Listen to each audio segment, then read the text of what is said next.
Comment on se protège les uns les autres après le confinement? On n'oublie pas le plus important, le Covid est toujours là et il est dangereux.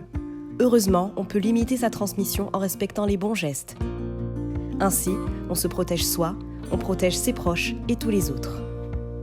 C'est quoi les gestes simples pour se protéger les uns les autres?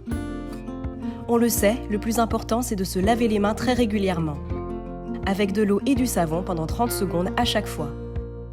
On peut aussi utiliser de la solution hydroalcoolique. Quand on croise des gens, on reste à au moins 1 mètre de distance, dans les magasins, dans la rue, au travail.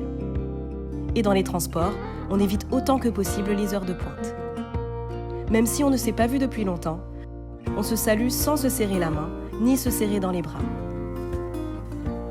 On tousse et on éternue dans son coude ou dans un mouchoir. Pour se moucher, on utilise un mouchoir à usage unique, puis on le jette.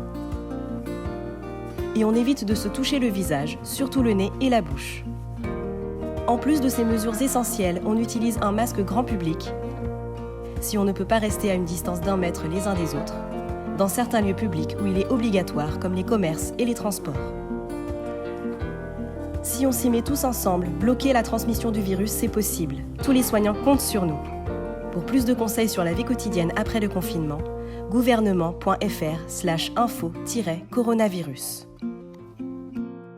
Ceci est un message du ministère chargé de la Santé et de Santé publique France.